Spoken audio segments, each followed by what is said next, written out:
கர்த்தருடைய பரிசுத்த நாமத்துக்கு மகிமை உண்டாவதாக. Glory be to the holy name of the Lord. பிலிப்பியருக்கு எழுதின நிருபம் 3ஆம் அதிகாரம் 5ஆம் வசனத்தை ஒரு விசை வாசிக்கலாம். Philippians 3rd chapter verse 5. நான் 8ஆம் நாளில் விருத்த சேதனம் அடைந்தவன், இஸ்ரவேல் வம்சத்தான், பென்யமீன் கோத்திரத்தான், எபிரேயரில் பிறந்த எபிரேயன், நியாயப்பிரமாணத்தின்படி பரிசேயன். கர்த்தருடைய பரிசுத்த நாமத்துக்கு மகிமை உண்டாவதாக. Glory be to the holy name of the Lord. இங்கே பவுல் தன்னை பல விதங்களிலே தன்னுடைய பழைய நிலவரங்களை தன்னுடைய ஜீவியத்தை வெளிப்படுத்துகிறதை நாம் பார்க்கிறோம். Here we see Paul revealing his characters which was before. ஒரு காலத்திலே சவுலாக இருந்த ஒரு மனிதன். He was once like Saul. கர்த்தர் அவனை பவுலாக மாற்றினார். God changed him as Paul. இப்பொழுது அவன் பிலிப்பியருக்கு எழுதும் பொழுது தன்னுடைய நிலவரத்தினுடைய பல பகுதிகளை அவன் சொல்லுகிறான். Now writing to Philippians, he is saying the different angles of his life. அதுக்கு பின்பாகவும் பல காரியங்களை அவன் பேசினாலும், even after that, though he speaks many things, நாம் இன்றைக்கு இந்த 5ஆம் வசனத்தை மட்டும் நாம் எடுத்துக்கொள்ளலாம். let us concentrate only on the 5th verse. அந்த 5ஆம் பகுதியிலே 5 காரியங்கள் சொல்லப்பட்டிருக்கிறது. There are 5 things mentioned in this 5th verse. ஒன்று, நான் 8ஆம் நாளில் விருத்த சேதனம் அடைந்தவன். First is he circumcised on the 8th day. இரண்டாவது, இஸ்ரவேல் வம்சத்தான். He is of the stock of Israel. மூன்றாவது, அவன் பென்யமீன் கோத்திரத்தான். Thirdly, is of the tribe of Benjamin. நான்காவது, எபிரேயரில் பிறந்த எபிரேயன். Fourthly, an Hebrew of the Hebrews. ஐந்தாவது, நியாயப்பிரமாணத்தின்படி பரிசேயன். Fifthly, as touching the law of Pharisee. இந்த 5 காரியங்களை குறித்து நாம் இன்றைக்கு சிந்திக்கலாம். Let us meditate on these 5 things. Saul என்றால் விரும்பப்பட்டவன் என்று அர்த்தம். Saul means one who is being liked. அந்த மார்க்கத்துக்குள்ள வருகிறதுக்கு முன்பாக நீங்கள் பல காரியங்களை விரும்பலாம், உலகம் உங்களை மற்றவர்கள் விரும்பலாம். Before you could come into this religion, you might like many things and the world might like you in many things. Saul என்றால் விரும்பப்பட்டவன். One who is being liked is Saul. அதுக்கு முன்பாக அவனை பார்த்தால் எல்லாருக்கும் விருப்பமாக இருக்கும். Before that, all those who see him would like him. அவனுடைய அழகு, அவனுடைய சாயல், அவனுடைய பேச்சு, அவனுடைய சிரிப்பு, அவனுடைய செயல்கள் எல்லாருக்கும் விரும்பப்படத்தக்கதாக இருந்தது. His beauty, his talk, his way of behaviors, all were to be liking by the others. அவன் ஒரு காரியத்தை செய்தால் எல்லாரும் அதை விரும்புவார்கள். If he should do one thing, all of them will like it. அது ஒரு வாழ்க்கை. That is a life. ஆனால் கர்த்தர் அவனை சந்தித்து அந்த சவுலை பவுலாக மாற்றினார். But the Lord met him and changed this Saul as Paul. Pavul என்றால் சிறுமைப்படுத்தப்பட்டவன் என்று அர்த்தம். Paul means one who has been lowered. உலக பிரகாரமாக நாம் இருக்கும் பொழுது மற்றவர்கள் நம்மை விரும்பலாம், ஆனால் கிறிஸ்துவுக்குள்ள வந்துட்ட பின்பு கிறிஸ்து மாத்திரமே நம்மை விரும்புகிற ஒரு வாழ்க்கை நாம் வாழ வேண்டும். When we live in this world, we can live a life which is being liked by all. But when we come into this religion, we should live a life which is pleasing only to Christ. மனுஷன் உன்னை விரும்பக்கூடாது. Man should not like us. மனுஷன் நான் உன்னை விரும்புகிறேன் ஒருத்தனும் ஒருத்தியும் வந்து உன்னை பார்த்து சொல்லக்கூடாது. Not at any time any man or woman should come and tell that they like you. அவன்கிட்ட வந்து யாரும் ப்ரொபோஸ் பண்ணக்கூடாது. Nobody should come and propose you. நான் உன்னை விரும்புகிறேன், I do like you. அப்படி சொன்னா யாரோ உன்னை விரும்புகிற ஒரு ரூபமோ சாயலோ அந்த அம்சமோ உலகத்தின் ஒரு சாயல் உனக்குள் காணப்படுகிறது. If anybody says that they like you, then you have the form and comeliness of the world in you. ஏசாயா 53:2 பார்க்கும் பொழுது, when we read in Isaiah chapter 53, நாம் அவரை விரும்பத்தக்க ரூபம் அவருக்கு இல்லாதிருந்தது என்று சொல்லப்பட்டிருக்கிறார். we see that he had no form of godly comeliness that we should like him. ஒரு விதத்தில் பார்க்கும் பொழுது அவர் 10,000களில் சிறந்தவர். He is much fairer than 10,000. வேதம் சொல்லுகிறது அவர் வெண்மையும் சிவப்புமானவர். He is ready and righteous, says the word of God. அவருக்கு ஈர்ப்பு சக்தி இருந்தது. He had the attraction towards the others. ஒரு தரம் அவரை பார்த்தால் ஒருவன் பின்னாகவே போய்விடுவான். If one should see him for once, then he will go behind him. ஒரு சரித்திர ஆசிரியன் சொல்லுகிறான், one historical writer says like this, ஒரு this, தரம் இயேசுவை ஒருவன் பார்த்து விட்டால் அப்படியே அவன் குடும்பம், வீடு, மனைவி, பிள்ளை, புருஷன் எல்லாத்தையும் மறந்து போயிட்டே இருப்பான். If one would see Jesus once, then he would forget his family, his house and his wife and children and all, and will follow Jesus. அது உண்மைதான். That is true. வேதத்துல நீங்க பார்க்கும் பொழுது, when we see in the word of God, அநேகர் இப்படியே பின்னால போய் கொண்டே இருந்தார்கள். 3 நாள் அவங்க சாப்பிடல, வீட்டுக்கு போல, பிள்ளைகளை தேடல, தூங்கணும், எதையும் யோசிக்கவே இல்லை. 3 நாள் அவர் பின்னாலேயே அப்படியே போய்கிட்டே இருந்தாங்க. Many of them went behind Jesus. For 3 days they did not look into their family or children or anybody or to eat or to drink. இயேசுதான் மூன்றாவது நாளிலே இவங்க வீட்டுக்கு போகட்டும், வழியில சோர்ந்து போக கூடாதுன்னு அப்பொழுதுதான் அவர்களுக்கு ஆகாரத்தை கொடுத்து அவர்களை வீட்டுக்கு அனுப்பினார். Jesus only gave them food because thinking that they would be faint on the way, and he provided them food. ஆனபடினால அப்படிப்பட்ட ஒரு சாயல் உள்ளவர் நமக்காக விரும்பப்படத்தக்க ரூபம் இல்லாத ஒரு சிலுவை மரணத்தை ஏற்றுக்கொண்டார். He who had such a likeness, he took the form that when nobody should like him. அதுபோலதான் நாமும் இந்த மார்க்கத்துல வந்த பின்பு, like this even we after coming to this religion, ஒருவேளை இந்த மார்க்கத்துக்கு வர்றதுக்கு முன்னால உங்களுக்கு விரும்பப்படத்தக்க ரூபங்கள், விரும்பப்படத்தக்கதான சாயல்கள் இருக்கும். Before one could come into this religion, he might have the form of comeliness that one should like them. அதுக்கு முன்னால உங்களுக்கு விரும்பப்படவங்கட்ட ஒரு 2 நிமிஷம் பேசுனீங்கன்னா யாரையாவது கவுத்துருவீங்க. If you should talk for 2 minutes, then you will make them fall. ஆனா இந்த மார்க்கத்துக்குள்ள வந்த பின்பு இந்த செயல்கள், இந்த ஜீவியம், இந்த பகுதி நமக்குள்ள இருக்கவே கூடாது. But this life or this part should not be found in us after coming to this religion.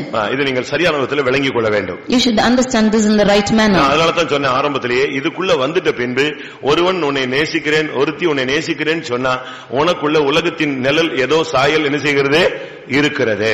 If that is why I said in the beginning that if any after coming to this religion, if any of them would come and say that they like you, then you have the form of God, this world in you.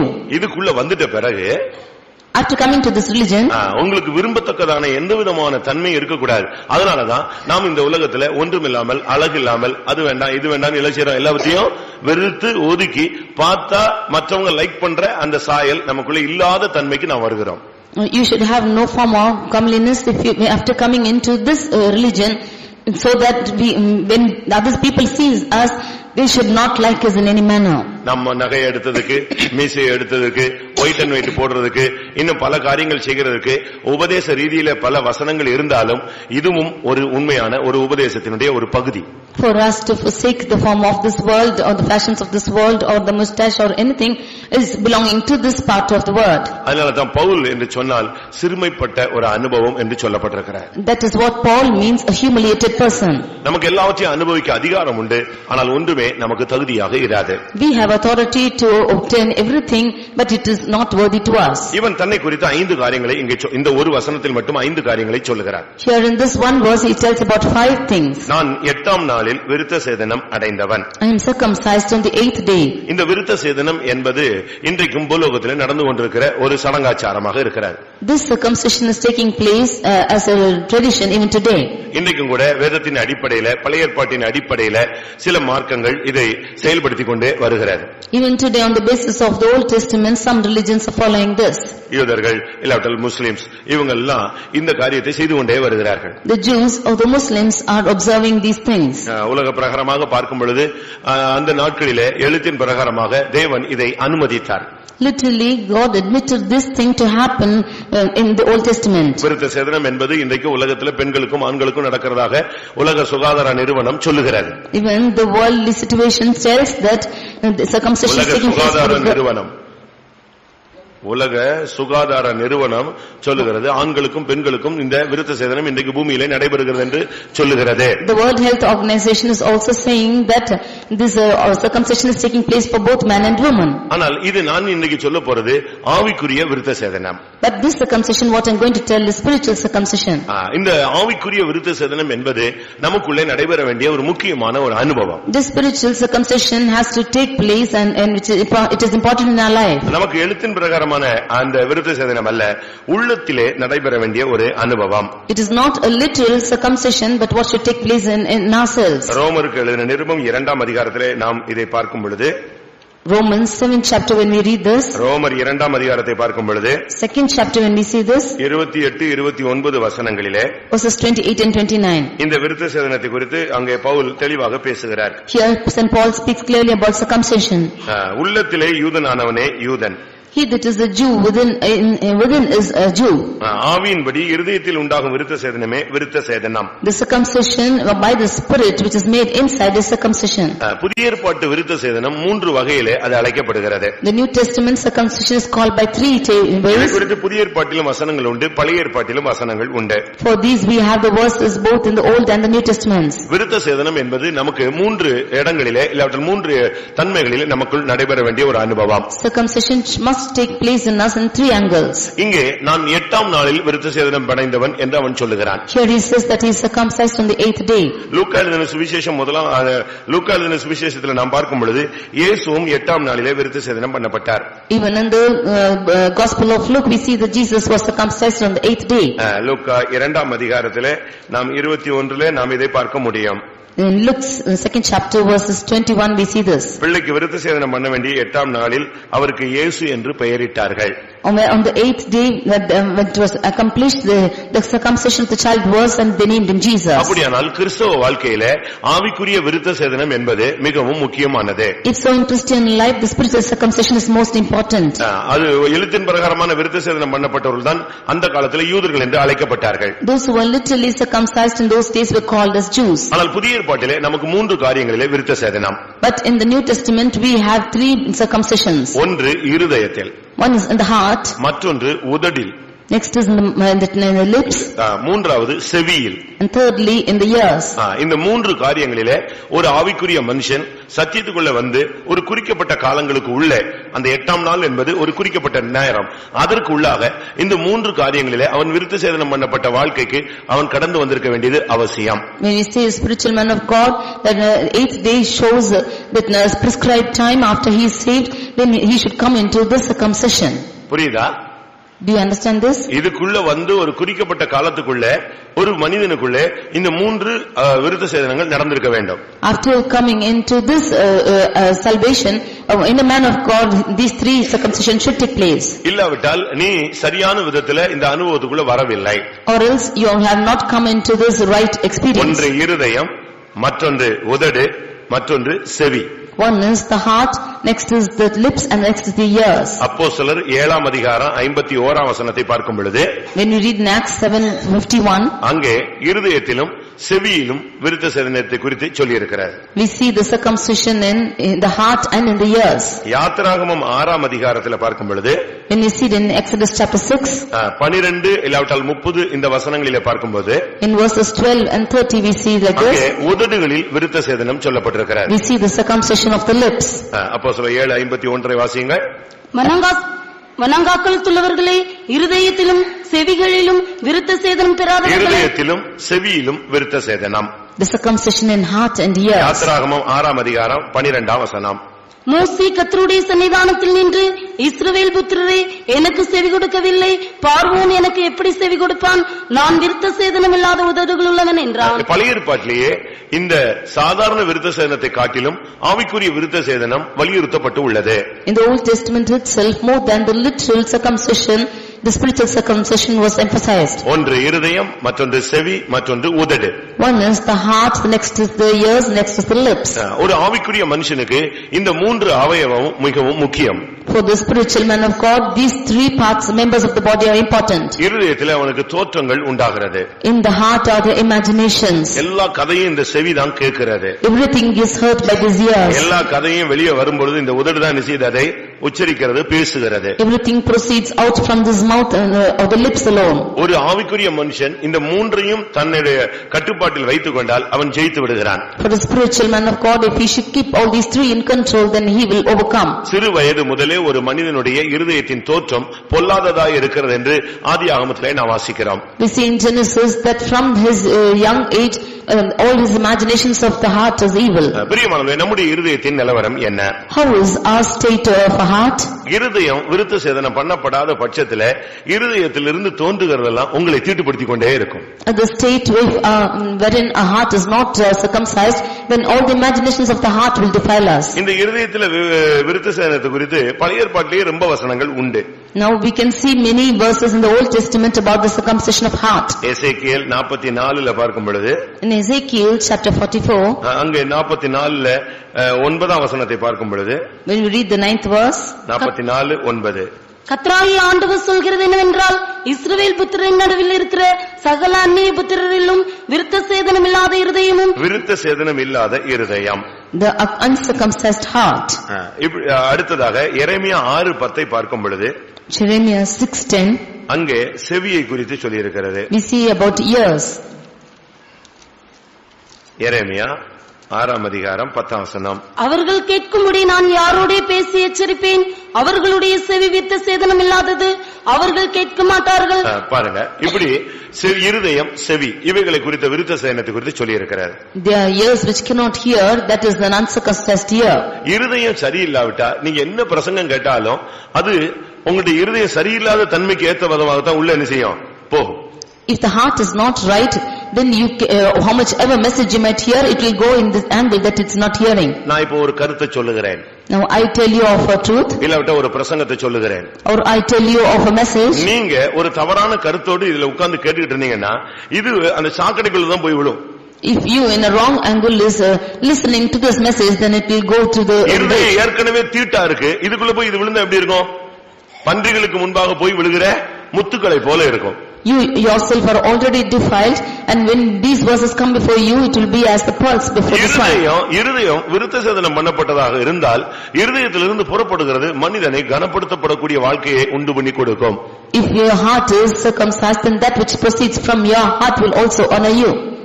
கர்த்தருடைய பரிசுத்த நாமத்துக்கு மகிமை உண்டாவதாக. Glory be to the holy name of the Lord. முதலாவது நம்முடைய இருதயத்திலே அந்த விருத்த சேதனம் நடைபெற வேண்டும். Firstly, the heart should be circumcised. இன்னைக்கு அப்படி நடக்காதபடினால்தான் நாம் என்ன நமக்கு பிரசங்கம் கேட்டாலும் ஒரு செயல்பாடு இல்லை. Today, because that does not take place in our heart, all what we hear is not having any works. நம்முடைய கேரக்டர் ரொம்ப ஒஸ்டா போனதுக்கு காரணம் நம்முடைய இருதயத்திலே விருத்த சேதனம் இல்லை. The reason why our character is becoming worse is because we have no circumcision in our heart. எரேமியா 9ஆம் அதிகாரம் 26ஆம் வசனத்தை பார்க்கும் பொழுது, Jeremiah 9 verse 26 அங்க பார்க்கும் பொழுது இருதயத்திலே விருத்த சேதனம் இல்லாதவர்கள் என்று கர்த்தர் இஸ்ரவேல் வம்சத்தாரை சொல்லுகிறார். The Lord is saying about the house of Israel that they are uncircumcised in heart. அந்த ஜனங்கள் எல்லாம் எகிப்து, ஏதோம், அம்மோன் புத்திரர், மோவாப் இவங்க எல்லாம் ஜீவியத்திலே கரைப்பட்டவர்கள். And we see that the children of Edom and Ammon and Moab, they are all defiled in their lives. உலக பிரகாரமான தவறுகள், உலக பிரகாரமான பாவங்கள், உலக பிரகாரமான நினைவுகள் நம்முடைய இருதயத்திலே தோன்றினால் நம்முடைய இருதயம் விருத்த சேதனம் பண்ணப்படவில்லை. If we have the errors of the world or the uncleanness of the world or the filthiness of the world, then still our heart is defiled. இந்த இருதயம் விருத்த சேதனம் பண்ணப்பட்டிருந்தால் நம்முடைய தோற்றங்கள், எண்ணங்கள் எல்லாம் தெளிவாக, தெய்வீகமாக, பரிசுத்தமாக இருக்கக்கூடும். If our heart is circumcised, then our thoughts and imaginations will all be holy and pure. அதனால தான் இருதயத்திலே பரிசுத்த ஆவியை உள்ளே அனுப்புகிறார். That is why he sends the Holy Spirit in the heart. இருதயத்தில் சுத்தம் உள்ளவர்கள் பாக்கியவான்கள், அவர்கள் தேவனை தரிசிப்பார்கள். Blessed are the pure in heart, for they shall see God. அதனாலதான் ஒரு மனிதன் சொல்றான், ஆண்டவரே எனக்கு இருதயம் சரியில்லாம போயிடுச்சு, அதனால தயவு செய்து சுத்த இருதயத்தை எனக்கு என்ன செய்யுங்க, சிருஷ்டியுங்கள் என்று சொல்லுகிறான். That is why a man of God says that his heart is not pure, and he asks God to create in him a clean heart. அபிஷேகத்திலே கர்த்தர் ஒரு மனிதனுக்கு வேற இருதயத்தை கொடுக்கிறார். By anointing, the Lord gives a different heart to a man. சவுலுக்கு நடந்த அந்த சம்பவம் அப்படித்தான் சொல்லப்பட்டிருக்கிறது. The incident which took place in Saul is like this. அபிஷேகம் பெற்று போகும்போது அவனுக்கு கர்த்தர் வேறே இருதயத்தை கொடுத்தார். After he got the anointing, God gave him a different heart. அப்படியானால் இருதயத்திலே ஒரு விருத்த சேதனம், ஒரு புதுமையான, ஒரு தெய்வீகமாக துண்டிக்கப்பட வேண்டிய காரியங்கள் துண்டிக்கப்பட்டு நாம் தெய்வீகமாக மாற வேண்டியது அவசியம். If so, there should be a circumcision in our heart, and all that should be cut off, and we should become godly. இருதயத்திலே விருத்த சேதனம் நடந்திருந்தால் எப்படி கண்டுபிடிக்க முடியும்? How can we find out if they are circumcised in heart? இருதயத்திலே விருத்த சேதனம் இருந்தால் உங்களுடைய எண்ணங்கள், நினைவுகள், தோற்றங்கள், உணர்வுகள், வாஞ்சைகள், விருப்பங்கள் எல்லாம் தெய்வீகமாக இருக்கும். If you have the circumcision in heart, then all your thoughts, imaginations, and all your desires and imaginations will all become divine. அடுத்து செவிகளில் விருத்த சேதனம் தேவை. Nextly, you need the circumcision in your ears. எப்பொழுதுமே உங்களுடைய செவியை நீங்க அழகா பாதுகாக்கணும். You should always preserve your ears. ஏனென்றா பல சத்தங்கள் கேட்கக்கூடிய ஒரு காலம். Because these are the times when you hear different voices. மனுஷ சத்தம் கேட்கிறது. You hear the voice of man. தேவ சத்தம் கேட்கிறது. You hear the voice of God. பிசாசின் சத்தம் கேட்கிறது. You hear the voice of Satan. இந்த சத்தத்தை நீங்க ஃபர்ஸ்ட் அனலைஸ் பண்ணணும். யார் பேசுறா? You should first analyze as to who is talking to you. இருதயத்துல செவிகள்ல உங்களுக்கு விருத்த சேதனம் இல்லன்னா உங்களுக்கு குழம்பிக்கிட்டே இருப்பீங்க. யார் பேசுறதுனே புரியாது. If you have no circumcision in your ears, then you will be confused as to who is talking to you. ஒரு சிலர் எல்லாம் போன்ல பேசின உடனே கண்டுபிடிச்சிடுவாங்க யார் பேசுறான்னு கண்டுபிடிச்சிடுவாங்க. Some of them will find out as to who is speaking to your phone. டக்குன்னு சொல்லுவாங்க அம்மாவா அப்பாவா மாமா ஏதாவது ஒன்னு சொல்லிடுவாங்க. Immediately they will say if it's the mother or father or uncle or anybody. ஆனா ஒரு சிலருக்கு எத்தனை தடவை கேட்டாலும் யாருங்க நீங்க யாருங்கன்னு சொல்லுவாங்க. நான் பேசினா நான் ஒரு விசுவாசிட்ட பேசுறேன் ஹலோன்னு கேட்டா என் மாமாவான்னு கேட்டுச்சு. சரிதான், அவங்க மைண்ட்ல ஃபுல்லா எப்படிதான் ஓடிக்கிட்டு இருக்கு, மாமா தான் ஓடிக்கிட்டு இருக்காரு. Some of them, how many ever times we talk, they will not know. And once when I took for a believer, and they asked me if I am an uncle in my mind. செவியில விருத்த சேதனம் இருந்தாதான் அது தேவ சத்தமா மனுஷ சத்தமா பிசாசு பேசுறாங்கறத என்ன செய்ய முடியும், அனலைஸ் பண்ண முடியும். If the ears are totally circumcised, only you can analyze if it is the voice of man or voice of God or voice of Satan. என்னுடைய ஆடுகள் என் சத்தத்துக்கு செவி கொடுக்கும். My sheep will hear my voice. அந்நிய சத்தத்துக்கு அது என்ன செய்யாது, செவி கொடுக்காது. It will not give ear to another alien voice. இப்போ நீங்க ஒரு சினிமா பாட்டை கேக்குறீங்க, போறீங்க, ஒரு பாட்டு கேக்குது, அது உனக்குள்ள வராது. You are listening to a cinema song, but it will not come into you. ஏன்னா செவி என்ன செய்யப்பட்டிருக்கு, விருத்த சேதனம் பண்ணப்பட்டிருக்கு. Because your ears are circumcised. அதே நேரத்துல செவி விருத்த சேதனம் பண்ணலன்னா அந்த பாட்டை கேட்ட உடனே கை லேசா இடிக்கும், இல்ல கால் லேசா ஆடும். If your ears are not circumcised, when you hear that song, your hands or your legs will tap. ஏன்னா அங்க செவியில் என்ன இல்ல, விருத்த சேதனம் இல்ல. அதனால அது உள்ள என்ன செய்யுது, வந்து இந்த சரீரத்தை என்ன செய்யுது, ரிதத்துக்கு ஏத்த மாதிரி அசைய வைக்குது. Because your ears are not circumcised, that music is coming into you and it is making you act to the rhythm. இந்த செவியில விருத்த சேதனம் இல்லாதனால தான் ஏவாள் யார் பேசுறாங்கறதையும் இந்த பேச்சுக்கு கீழ்ப்படியலாமங்கறதையும் அனலைஸ் பண்ண முடியாம கடைசில அவனுடைய உபதேசத்துக்கு செவி கொடுத்து விட்டாள். Because the ears of Eve was not circumcised, she could not discern as to who is speaking and whom to obey, and she yielded to the voice of Satan. போ பிசாசுன்னு சொல்றதுக்கு என்ன இல்ல, அவளுக்கு அந்த தெளிவு இல்லாமல் போய்விட்டதே. She did not have the clarity to say get behind Satan. நம்முடைய செவிகள் எப்படிப்பட்டதா இருக்கிறது? How is our ears? செவிகள் விருத்த சேதனம் பண்ணப்பட்டிருந்தா உன்னுடைய செவியை கர்த்தர் திறப்பார், கர்த்தர் கவனிக்கும்படி உன்னோடு பேசுவார், உன்னோடு அவர் இடைபடுவார். If your ears are circumcised, the Lord will open your ears and the Lord will speak to you that you might hear. ஏசாயா 50ல நீங்க 4:5 நீங்க வீட்ல போய் படித்துக் கொள்ளுங்கள். In Isaiah chapter 50 verses 4 and 5 you can read it. ஒரு ஆவிக்குரிய தேவனுடைய பிள்ளை என்று சொல்லுகிறவன் எப்பொழுதுமே செவிகளை சரியான விதத்தில் விருத்த சேதனத்தில் வைத்துக் கொள்ள வேண்டும். A spiritual child of God should always keep his ears in proper condition. அப்பொழுதுதான் அவனுக்குள்ள அந்நிய சத்தம் உள்ள வராது. Only then alien voices cannot come into him.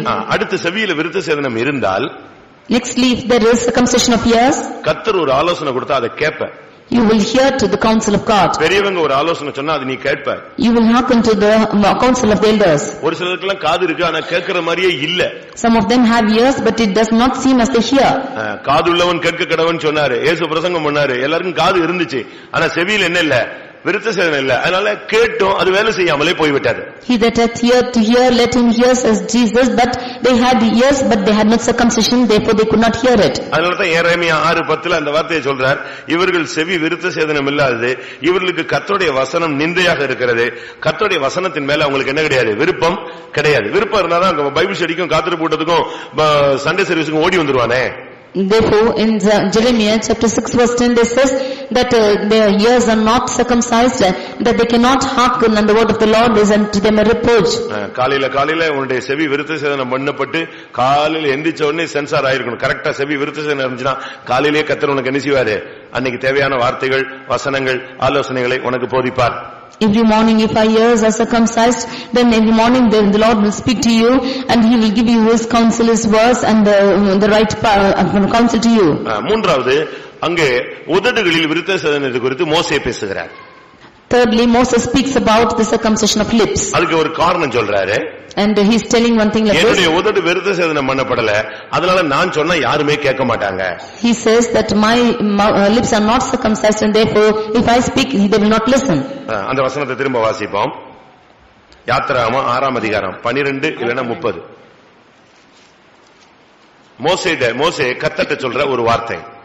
மோசே கர்த்தருடைய சன்னிதானத்தில் நின்று இஸ்ரவேல் புத்திரரே எனக்கு செவி கொடுக்கவில்லை, பார்வோன் எனக்கு எப்படி செவி கொடுப்பான், நான் விருத்த சேதனம் இல்லாத உதடுகள் உள்ளவன் நீ என்றான். சொன்னதை மத்தவன் கேட்கணும்னா உதட்டுல என்ன இருக்கணும்? ஒரு விருத்த சேதனம் இருக்கணும். If the others should listen to what you say, you should have circumcision in your lips. உன்னுடைய வாயில ஒரு அபிஷேகம் இருக்க வேண்டும். You should have an anointing in your lips. அது கர்த்தருடைய வார்த்தையாக இருக்க வேண்டும். That should be the word of God. இவன் சொல்றான் என் உதட்டுல விருத்த சேதனம் இல்ல, அதனால நான் சொன்னா யாரே கேட்க மாட்டான். இஸ்ரவேல் ஜனமே கேட்காது, திருப்பி போய் பார்வோன் எப்படி கேட்பான் அப்படின்னு இவனே சொல்றான். கரெக்டா? He himself is telling the time of uncircumcised lips, and the children of Israel themselves will not hearken to me. How will Pharaoh hear me? உங்க பிள்ளை நீ சொல்றதை கேக்குறானா? Is your child hearkening to you? உன் மனைவி நீ சொன்னதை கேக்குறாளா? Is your wife listening to you? உங்க புருஷன் நீ சொல்றதை கேக்குறாங்கடா? Is your husband listening to you? சபையில் உள்ள விசுவாசி ஊழியக்காரன் சொல்றதை கேக்குறானா? Are the believers of the church listening to the workers? நம்ம இதிலேயே கண்டுபிடிச்சிக்கலாம் இதெல்லாம். From this we can find out. நம்ம இதிலேயே ஈஸியா கண்டுபிடிச்சிடலாம். உன்னுடைய உதடு விருத்த சேதனம் பண்ணப்பட்டிருந்தா உன்னுடைய வார்த்தைக்கு கனம் இருக்கும், எல்லாரும் கீழ்ப்படிவாங்க. If your lips are circumcised, then you will have an honor for your words. ஒரு சிலருடைய உதடெல்லாம் விருத்த சேதனம் இல்ல, பேசுறதெல்லாம் மரியாதை இல்லது, பேசுறதெல்லாம் கொச்சையா பேசுறது, அசிங்கமா பச்சையா பேசுறது. இது அவங்க ரட்சிக்கப்பட்டாங்க, பட் அது இன்னும் சாகல. Some of their lips are all uncircumcised. They speak in bad words, they speak vulgar words, and still their old nature is not died. வளர்ந்த தங்களுடைய பிள்ளைகளிடையே ஒரு சில தாறுமாறா அசிங்கமா பேசுறாங்க. Unto the children who have been grown up, to them the parents are speaking in unworthy ways. இவங்களே கெட்ட வார்த்தை சொல்லி என்ன செய்றாங்க? பிள்ளைகளை திட்டுறாங்க. They themselves are scolding them with bad words. அதே தான் திரும்ப பிள்ளை என்ன செய்யும்? உங்களை ஒரு காலத்துல பேசும். That is what the children will speak back to you once. அதத்தான் பிள்ளை தாயிட்ட பேசும் மறுபடி. That is what the child will speak to the mother. ஒரு சிலர்லாம் நல்ல வேஷம் போடுறாங்க, பக்தியின் வேஷம் இருக்கு ஒரு சிலருக்கு. Some of them are putting the fashion of godliness. வீட்ல போய் ஒரு நாள் கூட இருந்தாதான் தெரியும் அவங்களுடைய originality. If you should go and take the meeting in their house, you will know their originality. நம்முடைய உதடு ரொம்ப கவனமாக இருக்கணும். Our lips should be very careful. அவருடைய உதடுகளில் அருள் பொழிகிறதுன்னு சொல்லிருக்கு. In your lips is favor pouring out. அவருடைய உதடுகளிலிருந்து தேன் ஒழுகுகிறது. வசனம் தான் வரணும், தெய்வீகமான வார்த்தைகள் தான் வரணும், கிருபை பொருந்தின வார்த்தைகள் மட்டுமே வர வேண்டும். From out of their lips is pouring out honey. From the lips should come out graceful words and godly words. உன்னுடைய உதடு விருத்த சேதனம் பண்ணப்பட்ட உதடாக இருந்தால் உன்னுடைய வார்த்தைக்கு மதிப்பு மரியாதை உண்டு. If your lips are circumcised lips, then your words are full of honor and manner. இன்னைக்கு உங்களுடைய உதடுகள் எப்படி இருக்கு? Now how are your lips? உங்களுடைய உதடுகளில் இருந்து தேன் கர்த்தருடைய வார்த்தை வருகிறதா? Does the word of God come out of your lips? உன்னத பாட்டு 4ஆம் அதிகாரம் 11ஆம் வசனத்துல என் மனவாளியே உன் உதடுகளில் இருந்து தேன் ஒழுகுகிறதுன்னு சொன்னார். அதாவது வசனங்கள் வார்த்தைகள் தெய்வீகமான வார்த்தைகள் தான் உன் வாயிலிருந்து புறப்பட வேண்டும். In Songs of Solomon 4th chapter we see that from out of your lips is pouring out honey, and therefore the word of God only should proceed from your mouth. ஆவிக்குரிய ஜீவியத்தை வாழ்ந்து காட்ட வேண்டிய ஒரு காலம் இதுதான். This is the time when you should live a spiritual life. ஆண்டவருடைய நாமத்தை மகிமைப்படுத்த வேண்டிய காலம் இதுதான். This is the time when you should glorify the name of the Lord. அப்படிப்பட்ட ஒரு தன்மை தான் நமக்கு இருக்க வேண்டியது அவசியம். This is the character which we need now. ஆவிக்குரிய தேவனுடைய பிள்ளைகள் நாம் எப்படி இருக்கிறோம்னு பாருங்க.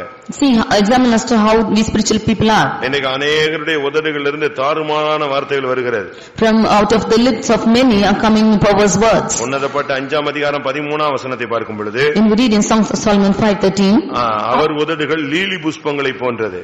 His lips are like lilies. வாசனையுள்ள வெள்ளை போலம் அதிலிருந்து வடிகிறது. And dropping sweet smelling myrrh. அவருடைய வார்த்தையில வாசனை இருக்குதா, அவ்வளவு ஈர்ப்பு சக்தி உள்ள வார்த்தைகள் தான் வெளியே வந்தது. In his lips are found the words, and it is attractive words. இங்கே பவுல் சொல்லுகிறார், நான் 8ஆம் நாளில் விருத்த சேதனம் அடைந்தவன். Here Paul says that I am circumcised on the 8th day. ரட்சிக்கப்பட்டு ஞானசானம் பெற்று அபிஷேகம் பெற்று கொஞ்ச நாட்களுக்குள்ள உங்களுடைய இருதயத்தின் தோற்றங்கள் பரிசுத்தமாய் மாறிடணும், உங்களுடைய கேட்கும் திறன் தெய்வீகமாய் மாறிடணும், உங்களுடைய பேசும் திறனும் தெய்வீகமாய் மாறிவிட வேண்டும்.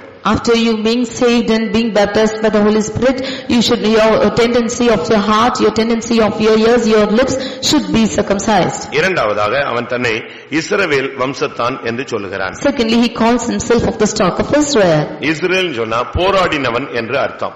Israel means one who has strove. யாக்கோபு தான் இஸ்ரவேலாய் மாறுகிறான். Jacob is now turned as Israel. Israel தான் யெஷூரனாய் மாறுகிறான். Israel is turning out as Jeshurun. ஒரு சாதாரண மனுஷனாய் இருந்து he was an ordinary man. நாம் இதற்குள்ள விசுவாசியாய் மாறி after coming into this we become believers. அடுத்து நாம் யாரா மாறுறோம்? பரிசுத்தவானாய் மாறுகிறோம். And later we become a holy person. பாவியா இருந்தோம், First we were sinners, பரிசுத்தவான்களாய் மாறுகிறோம், we become saints, அடுத்து மணவாட்டியாய் மாறுகிறோம். and next we become the bride. இது ஒவ்வொரு stage. This is all the stages. அதுபோல இங்கே இவன் சொல்லுகிறான், தன்னுடைய வம்சத்தை குறித்து சொல்லும் பொழுது இஸ்ரவேல் வம்சம் என்று சொல்லுகிறான். Here when he speaks about his tribe, he says that he is of the stock of Israel. அவனுக்கு ஏன் அந்த பேர் வச்சாங்க? Why was he called like that? நீ மனுஷனோடும் போராடினாய், தேவனோடும் போராடினாய் என்று சொல்லி, போராடி மேற்கொண்டாய் என்று சொல்லி அவனுக்கு இஸ்ரவேல் என்று பெயரிட்டான். You have strove with man and with God and you have overcome, saying so he called him Israel. சரி, மனுஷனோடு போராடுறது, பிசாசோடு போராடுறது கரெக்ட். தேவனோடு போராடுறதுன்னா அது என்ன? It's good that you are striving with man or with Satan. What is the meaning of striving with God? தேவனோடு போராடுகிறது என்பது ஜெபத்தை காண்பிக்கிறது. Striving with God shows prayer. நீங்கள் மனுஷனோடு போராட வேண்டிய அவசியமே கிடையாது. There is no need for you to strive with man. நீங்கள் பிசாசோடு போராடினால் போதுமானது. It's good if you should strive with Satan. ஒன்று பிசாசோடு போராடணும், இரண்டாவது தேவனோடு போராட வேண்டும். You should strive with Satan and with God. இதை நீங்க சரியான விதத்தில் விளங்கிக் கொள்ள வேண்டும். You should understand this rightly. எபேசியர்களின் நிருபம் 6ஆம் அதிகாரத்தை நான் பார்க்கும் பொழுது, in Ephesians chapter 6 when we read, அங்கே சொல்லி இருக்கிறது உங்களுக்கு போராட்டங்கள் உண்டு. Here we say that you have struggle. 6ஆம் அதிகாரம் 12ஆம் வசனத்தை பார்க்கும் பொழுது, when we read in 6:12, ஏனெனில் மாம்சத்தோடும் இரத்தத்தோடும் அல்ல, துரைத்தனங்களோடும் அதிகாரங்களோடும் இப்பிரபஞ்சத்தின் அந்தகார லோகாதிபதிகளோடும் வானமண்டலங்களில் உள்ள பொல்லாத ஆவிகளின் சேனைகளோடும் நமக்கு போராட்டம் உண்டு. இந்த உலகத்துல நமக்கு ரெண்டு காரியத்தோடு போராட்டம் இருக்கவே கூடாது. We should not have a problem or wrestling with two things. ஒன்று மாம்சம், மற்றொன்று இரத்தம். One is flesh and blood. மாம்சம்னா என்ன? What is flesh? புருஷன் மனைவி, இது மாம்சம். Husband and wife is flesh. பிள்ளைகள் சகோதர சகோதரிகள்லாம் யாரு? இரத்தம். Children and brothers and sisters are blood. புரியுதா உங்களுக்கு? You can understand this? கல்யாணத்துல, விவாகத்துல ஒரு புருஷன் மனைவி ரெண்டு பேருமே யாரா மாறுறாங்க? ஒரே மாம்சமாக மாறுகிறார்கள். In a wedding, the husband and wife are becoming one flesh. அதற்கு பின்பு இவர்களுக்கு குழந்தை பிறக்கும் பொழுது அது அவருடைய இரத்தத்தினுடைய தோன்றுதல். After that, the children born to them are the appearance of blood. இதத்தான் யோவான் 1ஆம் அதிகாரத்துல புருஷ சித்தத்தினாலாவது இரத்தத்தினாலாவது என்று தோன்றினவர்கள் என்று சொல்லப்பட்டிருக்கிறார். In John's Gospel, first chapter, we see that he is not born of the will of man or the will of or blood. யோவான் 1:13. John 1:13. இது இரத்தத்தினால், அதாவது பிள்ளைகள் சகோதர சகோதரிகள். This is blood, that is the children and the brother and ஒரு sister. விசுவாசிக்கு இந்த ரெண்டு பேரோட போராட்டம் இருக்கவே கூடாது. For a believer, he should not have a striving with these two things. மனைவிட்ட போராடிட்டு இருக்கிறது, புருஷன்ட்ட போராடிட்டு இருக்கிறது, பிள்ளைகள்ட்ட போராடுறது, பெற்றோர்ட்ட போராடுறது, அண்ணன் தம்பிட்ட சண்டை போட்டு கிடக்கிறது, இது ஒரு விசுவாசியினுடைய ஸ்தானமே அழகே கிடையாது. The measure of the believer is not to strive with the husband or wife or children or brethren like this. ஏனெனில் மாம்சத்தோடும் இரத்தத்தோடும் அல்ல. Because it's not with flesh and blood. நமக்கு போராட்டங்கள் துரைத்தனங்களோடும் அதிகாரங்களோடும் இப்பிரபஞ்சத்தின் அந்தகார லோகாதிபதிகளோடும் வான மண்டலங்களில் உள்ள பொல்லாத ஆவிகளின் சேனைகளோடும் நமக்கு போராட்டம் உண்டு. But we have wrestling with the principalities and powers and rulers of darkness of this world and spiritual wickedness in high places. நீங்க மனைவிட்ட போராடுறத விட்டுட்டு மனைவியோடு போராடுற ஆவிட்ட போராடுங்க. You leave striving with your wife and you wrestle with the spirit which is working against her. பேதுரு இயேசுட்ட வந்து சொன்னா, உமக்கு நீ பாடுபடக்கூடாதுன்னு சொன்னான். Peter came to Jesus and said that you should not suffer. உமக்கு இப்படி சம்பவிக்க கூடாதுன்னு சொன்னான். He said that such things should not happen to you. உடனே இயேசு பேதுருவை பார்த்து எனக்கு அப்பாலே போ சாத்தானேன்னு சொன்னார். Immediately looking at Peter, Jesus said, "Get behind Satan." அதோட அவன் ஓடி போயிட்டானா? Did he run away like that? அப்படி அல்ல. It's not so. அவனுக்குள்ள இருக்கிற மனிதனுக்கு ஏற்றவைகளை சிந்திக்கிற ஆவியைத்தான் கர்த்தர் என்ன செஞ்சாரு? துரத்தி விட்டாரு. He is only rebuking the spirit which is thinking concerning man. அதோட அவனை துரத்தாம அவனுக்குள்ள இருக்கிற அந்த தேவனுக்கு விரோதமாய் சிந்திக்கிற ஆவியை அவர் துரத்தினார். He did not chase him, but he chased the spirit which is against the will of God. ஒரு ஆவிக்குரிய தேவனுடைய பிள்ளை என்று சொல்லுகிறவன் நம்மளுக்கு யாராவது விரோதமா வந்தா அவனுக்குள்ள இருக்கிற ஆவியை துரத்துங்க, அவன் பீஸ்ஃபுல் ஆயிடுவான். For a spiritual child of God, you should chase away the spirit which is afflicting him, then he will become peaceful. யாக்கோபுக்கும் ஏசாவுக்கும் பயங்கரமான பிரச்சனை. There was a great big conflict between Esau and Jacob. ரெண்டு பேரும் ஜென்ம விரோதிகளா மாறிட்டாங்க. They were becoming enemies to the end. யாக்கோபுக்கு ஏசாவை மேற்கொள்ள சக்தி கிடையாது. And Jacob did not have any power against Esau. அதனால ஓடி போயிட்டான். Therefore he fled. இப்ப திரும்பி வர்றான். Now he is returning back. இப்ப ரெண்டு பேரும் சந்திக்கணும். Now both of them are meeting together. ரெண்டு பேரும் திருப்பி சண்டை போட்டாங்களா? Did they fight with one another? இவன் தேவ சமூகத்துல தான் என்ன செஞ்சான்? போராடினான். He is only striving in the presence of God. கர்த்தாவே எனக்கு நீங்க இந்த காரியத்துல அவனை சாதகமா மாத்தணும், என்ன நீர் ஆசீர்வதிச்சா அவன் சாதகமா மாறிடுவான் இப்படி சொல்லி போராடி ஏசாவுக்குள்ள இருக்கிற அந்த பகையின் ஆவியை ஜெபத்துல நைட்ல செஞ்சான், அழிச்சிட்டான். He strove in prayer the whole night against the spirit which was working in Esau and said and asked God to make peaceful. இயேசு பகையை சிலுவையிலே கொன்றார். God or Jesus overcame this enmity on the cross. நீங்க நைட்ல ஜெபத்துல பகல் ஜெபத்துல உங்களுக்கு விரோதமான ஆட்களுக்குள்ள இருக்கிற ஆவி அழிச்சிருங்க. அடுத்த ட்ரிப் அவன் பாக்கும்போது ஸ்மைல் பண்ணுவான், ஸ்தோத்திரம் பண்ணுவான், ஒண்ணே கதையே பேச மாட்டான். In your night and day prayers you destroy the past which is working against the people against you, and they will be in good terms with you. அவனுக்குள்ள இருக்கிற எரிச்சலின் ஆவிக்காக ஜெபம் பண்ணுங்க. You pray for the spirit which is torturing him. அவனுக்குள்ள இருக்கிறதான அந்த உன் மேல இருக்கிற கோபத்தின் ஆவியை ஜெபித்து நீ கீழ்ப்படுத்து. You pray and subdue the spirit of anger which is working with him. அவனுக்குள்ள இருக்கிற தவறான எண்ணத்தை அழி. You destroy the evil thoughts in him. நீங்க இந்த ஆவியின் போராட்டத்தை நீங்க பழகணுமே தவிர மாம்ச போராட்டத்துல போய் நேரா அடிச்சுக்கிட்டு வாயை பேசிக்கிட்டு அடி வாங்கிட்டு வீட்டுக்கு அழுதுட்டு போலீஸ் கேஸ்னு தெருவா அலையக்கூடாது.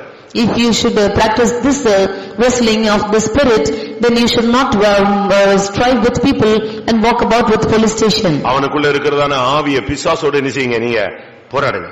You should strive with the spirit which is working in him. இரண்டாவது, and secondly, ஜெபத்துல போராடி பழகணும். You should strive in prayer. ஒரு ஆவிக்குரிய மனுஷன் ஜெபங்கன்னா சும்மா இந்த ஜெபமே நமக்கு பார்த்தாலே பிடிக்கிறது இல்ல. A spiritual man of God, ஒரு சிலருடைய ஜெபத்தை பார்த்தாலே பிடிக்கிறது இல்ல. Some of their prayers is not to be liked at all. அந்த ஜெபத்துல முழங்கால் போடுறது இல்ல, முழங்கால் போட்டாலும் ஜெபிக்கிறது இல்ல, வாயை திறக்கிறது இல்ல, அபிஷேகத்துல நிரம்புறது இல்ல, அந்நிய பாஷை பேசுறது இல்ல, அப்படியே இந்த சிலை மாதிரி இருந்து ஜெபிச்சாலும் காரியம் நடக்காது. They are not kneeling down, they are not praying. Even if they kneel down, they don't open their mouths, and like a statue, if they live like this, the spiritual language will not go. யாக்கோபு ஜெபத்துல போராடினானா அவனுடைய கால் தொடைச்சந்து நெஞ்சிருச்சு, சுளுக்கிடுச்சுன்னு சொல்லியிருக்கு.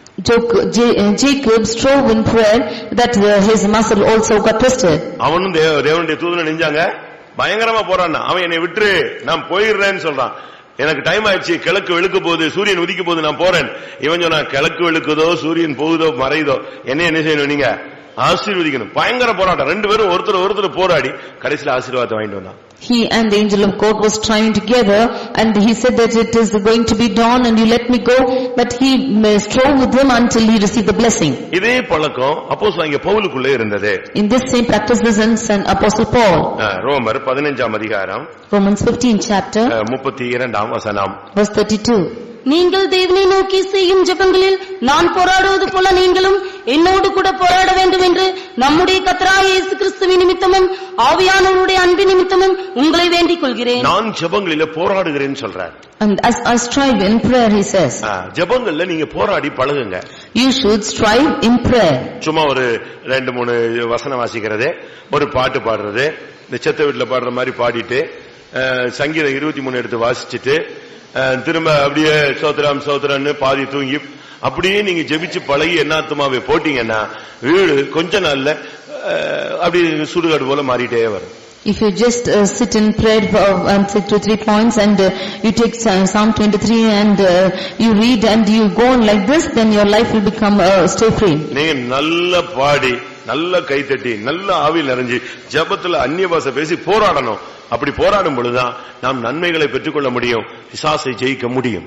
Only if you strive in prayer and you will get an anointing and you resist the devil, then you can be resisting the evil powers which is working against you. Pavul கூட தீத்து இருந்தான். With Paul was Titus. தீமோத்தேயு இருந்தான். And Timothy. இப்படி ஒரு லிஸ்டே இருக்கு. There's a big list like this. ஆனா எல்லாருக்கும் தான் இந்த வசனத்தை சொன்னா, ஆனா ஒரே ஒருத்தன் தான் பவுல போலவே பிராக்டிஸ் பண்ணான். He told the verses to everybody, only one practiced like Paul. யாரு?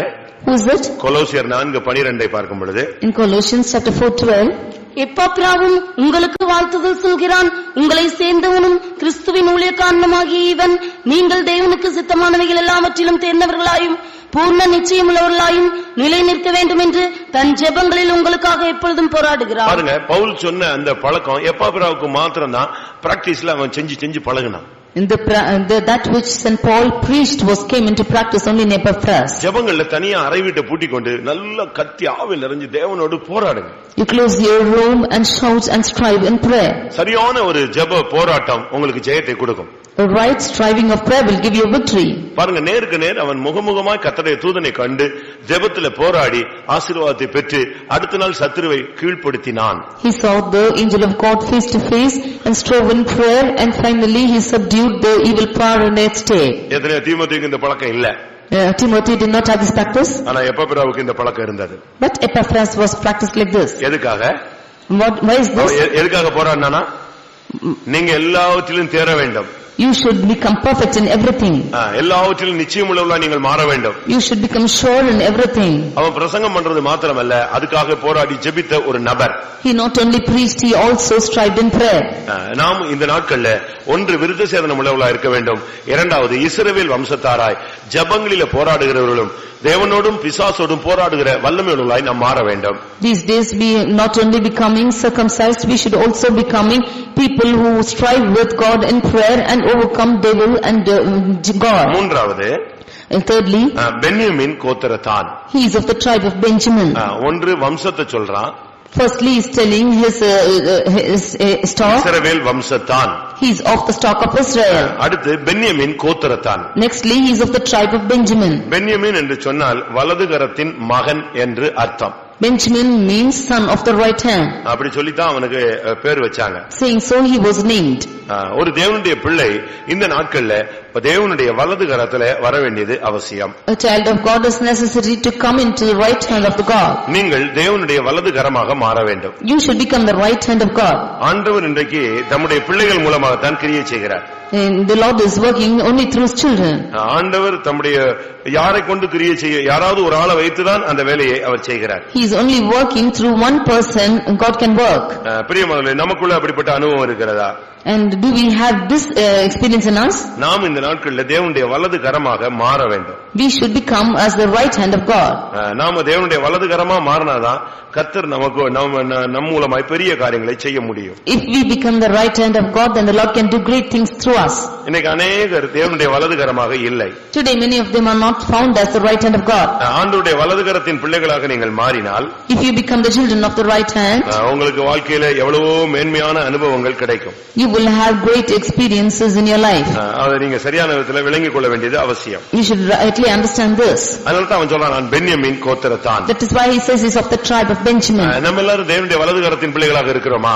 Are we found as the right hand children of the right hand? தேவனுடைய வலது கரத்தில் இருந்தால் அவருடைய வலது கரம் பராக்கிரமம் செய்யும். If we are found in his right hand, then his right hand will do valiant works. அவருடைய வலது கரம் உன்னை தாங்கும். His right hand will uphold you. அவருடைய வலது கரம் உனக்கு ரட்சிப்பை உண்டு பண்ணும். His right hand will bring you salvation. அவருடைய வலது கரமா இருந்தால் உன்னை அது உயர்த்தும். His right hand will uplift you. ஒரு தேவனுடைய பிள்ளை ஆண்டவருடைய வலது கரத்தின் பிள்ளைகளாக மாற வேண்டும். A child of God should become the right hand of God. ஆண்டவருடைய வலது கரம் பராக்கிரமம் செய்யும் சொல்லி இருக்கிறது. The right hand of God will do valiant works. 118 சங்கீதம் Psalm 118 15 வசனம். verse 15. நீதிமான்களுடைய கூடாரங்களில் ரட்சிப்பின் கம்பீர சத்தம் உண்டு. கர்த்தரின் வலதுகரம் பராக்கிரமம் செய்யும். கர்த்தருடைய வலதுகரம் பராக்கிரமம் செய்யும். For the right hand of God will do நீங்க valiantly. வலதுகரத்துல இருந்தீங்கன்னா நீங்க பராக்கிரமசாலிகளாக தேவனுடைய மகத்தான செயல்களை செய்யக்கூடியவர்களாக கர்த்தர் உங்களை மாற்றுவார். If you are in the right hand of God, then the Lord will change you to do valiant works. இதைத்தான் தாவீது சொல்கிறான், உம்மாலே நான் என்ன செய்வேன், பராக்கிரமம் செய்வேன் சொல்றான். This is what David says, but by these I will do great things. ஆண்டவருக்குள்ள வந்துட்ட பிறகு நம்ம கோழைகளாக மாறக்கூடாது. ஆண்டவருக்குள்ள வந்துட்ட பிறகு கோழைகளாக காணப்படக்கூடாது. We should not become as cowards after coming into God. இதுக்குள்ள வந்துட்ட பிறகு நீங்க மரணத்துக்கு துணிந்து நின்று போராட வேண்டும். After coming into this, you should strive until death. அவர் ஆவிக்குரிய மனுஷன் என்று சொல்லுகிறவன் பராக்கிரமம் செய்ய வேண்டும். A spiritual man of God should do valiantly. ஆண்டவர் ஒரு பெரிய பயங்கரமான பராக்கிரமசாலி. For the Lord is a great valiant valor. கிதியோனை பார்த்து கர்த்தர் பேசின வார்த்தை என்னதான்? Looking into Gideon, what does the Lord speak? பராக்கிரமசாலியே கர்த்தர் உன்னோடு கூட இருக்கிறார். O mighty man of valor, the Lord is with you. சங்கீதம் 18 சங்கீதத்தில் பார்க்கும் பொழுது, reading in 18th Psalm 35 வசனத்துல, verse 35, அவரது வலது கரம் ஒரு மனுஷனை தாங்குகிறது. His right hand is upholding man. நாம் தாங்க வேண்டும், நாம் தேவனால் தாங்கப்பட வேண்டும். We should be held by the Lord. ஆண்டவர் நம்மை தாங்க வேண்டும். The Lord should hold us. என் கால்கள் சறுக்குகிறது என்று சொல்லும் பொழுது, கர்த்தாவே உம்முடைய கிருபை என்னை தாங்குகிறது. When I see that my footsteps slide, the grace of the Lord is upholding me. நீங்க தேவனுடைய வலதுகரமா இருந்தா மத்தவங்களை விழுந்து போகிறவர்களை நீங்கள் தாங்குவீர்கள். If you be the right hand of God, then you will uphold the ones who are falling. எப்பவுமே நம்மள மற்றவங்க தாங்கணும் தாங்கணும் நினைக்க கூடாது. நீங்களும் மற்றவர்களை தாங்குகிறவர்களா என்ன செய்யணும்? மாறணும். We should not always think that others should hold us. We should be the ones holding the others. குழந்தையாக இருக்கும்போது நாம் குழந்தையை தாங்குகிறோம், தூக்குகிறோம், சுமக்கிறோம். நாம் வயதாகும் பொழுது நம்முடைய பிள்ளைகள் நம்ம என்ன செய்யணும்? தாங்கணும். அதான் concept. When we were children, we were being held up and we were being carried, but when we become old, we are carrying our children. பலவீனரை தாங்குங்கள். We should uphold the weak ones. விசுவாசத்திலே பலவீனரை தாங்குங்கள். We should hold the ones who are weak in faith. நீங்க நல்ல இந்த நாட்கள்ல நீங்கள் கர்த்தரால் தாங்கப்படுற அந்த பழக்கம் உங்களுக்கு இருந்தா நீங்களும் மற்றவர்களை தாங்குவீர்கள். If you have the practice of upholding the others, then you also hold yourselves. 98ஆம் சங்கீதம் 1ஆம் வசனத்திலே In 98th Psalm verse 1, அவருடைய வலதுகரம் ரட்சிப்பு செய்கிறது. His right hand will save. அப்போஸ்தலர்களை நாம் பார்க்கும் பொழுது, When we read in Apostles, அப்போஸ்தலர் நடபடிகள் 5ஆம் அதிகாரம் 31ஆம் வசனத்தை பார்க்கும் பொழுது, Acts of Apostles 5 verse 31, when we அவருடைய read, வலதுகரம் ஒரு மனிதனை உயர்த்துகிறது. His right hand is uplifting a person. நீ வலதுகரமா இருந்தேனா கர்த்தர் உன்னை உயர்த்தி கொண்டே வருவார். If you be the right hand, then the Lord will keep uplifting you. நாம ஆண்டவருடைய வலதுகரத்துல இருந்தால் கர்த்தர் மேன்மைப்படுத்திக் கொண்டே வருவார். If you are on the right hand of God, the Lord will keep exalting you. அவன் பாருங்க, சாதாரண மனுஷன் இன்னைக்கு பென்யமீன் கோத்திரத்தான் சொல்றான். கர்த்தர் அவனை சரியான விதத்துல அபிஷேகத்துல உயர்த்தி கொண்டே வந்தார். He says that he is an ordinary man of the tribe of Benjamin, and the Lord anointed him and lifted him to a great extent. அப்போஸ்தலர் 5:31 வாசியுங்கள். Acts 5:31. 5:31. இஸ்ரவேலுக்கு மனம் திரும்புதலையும் பாவ மன்னிப்பையும் அருளுகிறதற்காக அவரை அதிபதியாகவும் இரட்சகராகவும் தமது வலதுகரத்தினாலே உயர்த்தினார். இரட்சகராகவும் அதிபதியாகவும் உயர்த்தினார். He is a savior and he is a prince. ஒரு தேவனுடைய பிள்ளையை உயர்த்துகிறது அவருடைய வலதுகரம் தான். His right hand is one thing which is uplifting a person. நீங்க உயர்த்தப்பட்டால் மற்றவர்களை நீங்கள் உயர்த்த வேண்டும். If we are exalted, you should exalt the others. ரெண்டு அனுபவம் இருக்கு. You have two experiences. ஒன்று நாம் உயர்த்தப்படுவது, நாம் மற்றவர்களை உயர்த்துவது. One is we being exalted and exalting the others. நாம் தாங்கப்படுவது, மற்றவர்களை நாம் தாங்குவது. One is we are held by the others and we should hold the others too. நம்ம எல்லாரும் இப்ப குழந்தைகளா தான் இருக்கோம். மத்தவங்க நம்மள தாங்கணும், மத்தவங்க நம்மள ஏந்தணும், மத்தவங்க நம்மள தூக்கி தோள்ல வச்சுக்கிட்டா இருந்துக்குவோம். ஆனா நம்ம போய் யாரையும் என்ன செய்ய மாட்டோம்?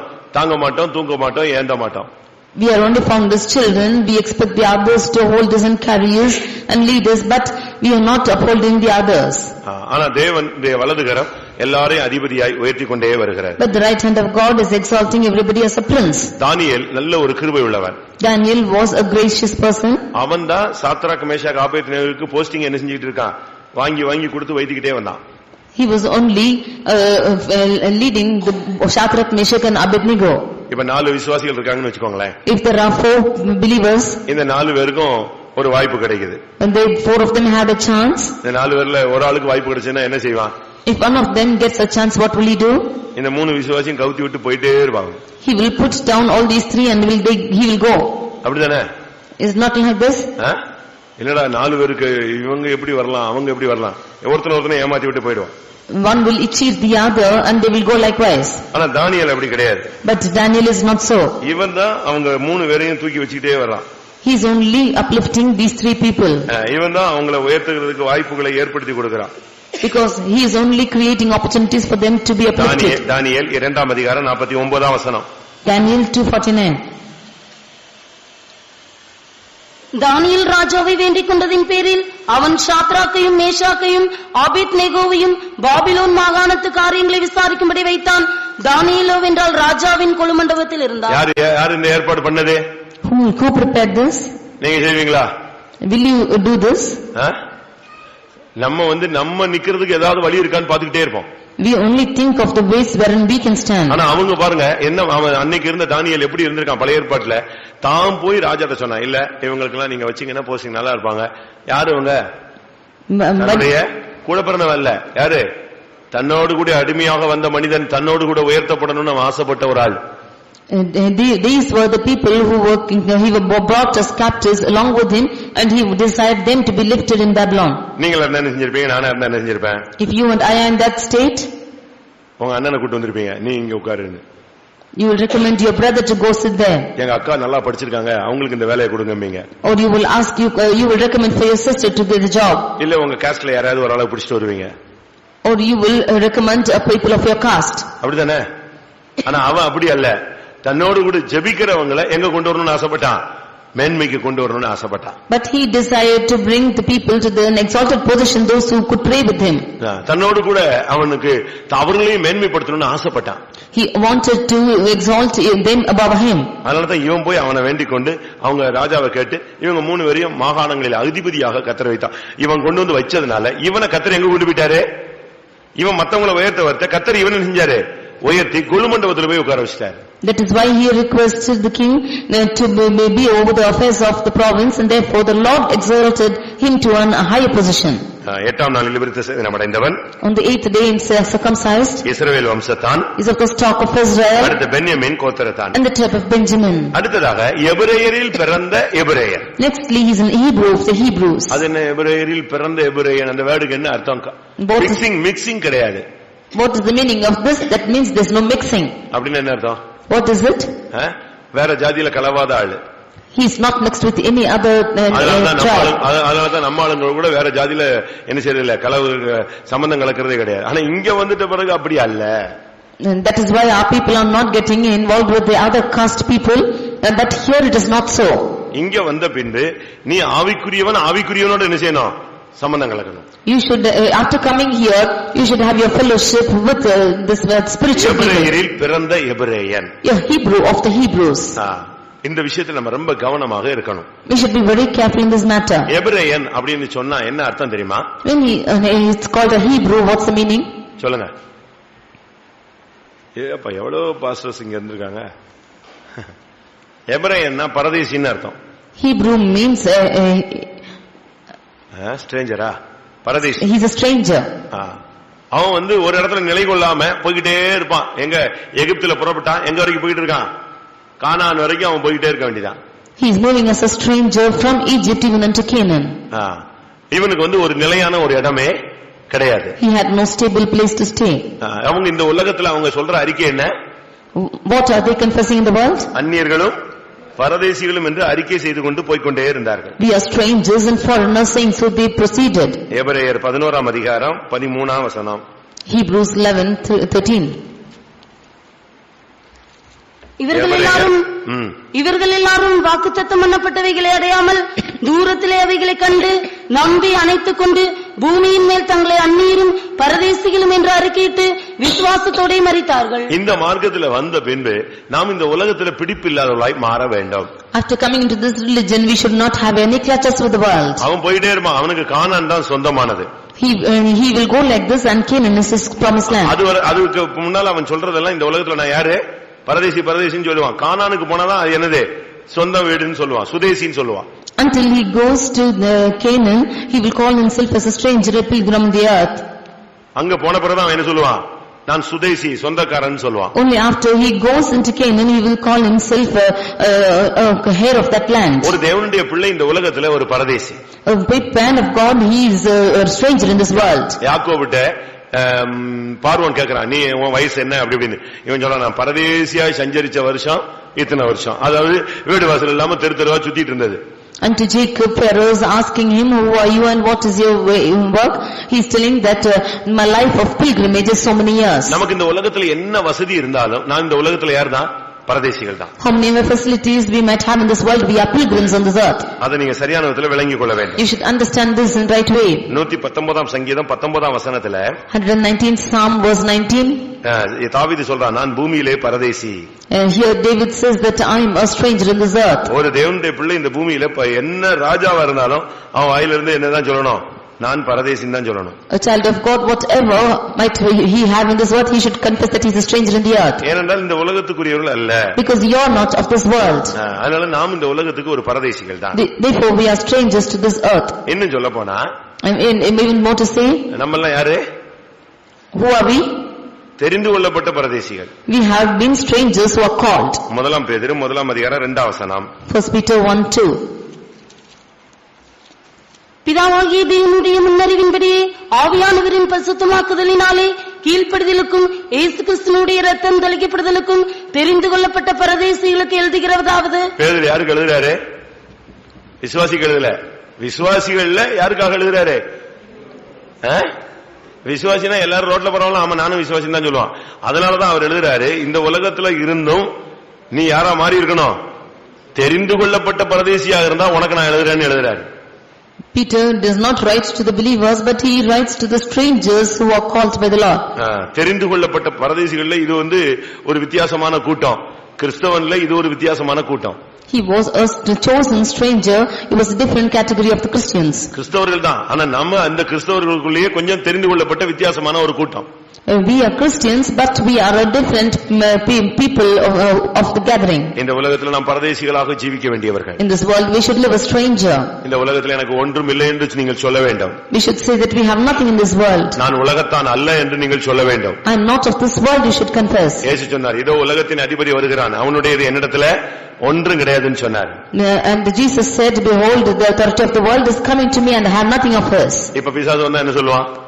And now if Satan would come, what will he say? ஒரு சர்ச்சில் பிசாசு துரத்துனாங்களா, அந்த பிசாசு சொல்லிச்சான், என்னைய போங்கிற என் ஆளு இங்க எத்தனை பேர் இந்த சபையில இருக்கான் தெரியுமான்னு கேட்டுச்சு.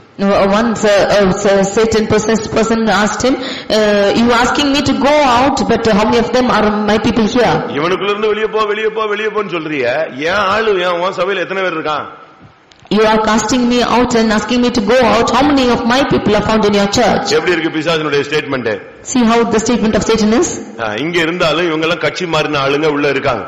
Even if you are here, you are people who are turned into different angles. ஒரு தேவனுடைய பிள்ளை இந்த உலகத்துல பரதேசியாக இருக்கணும். உலகத்துல இதோ வருகிறான், அவனுடைய எண்ணத்துல ஒன்றும் இல்லைன்னு தைரியமா நம்ம சொல்லணும். A true child of God should call himself a stranger and when the Satan is coming, he has nothing to claim in me.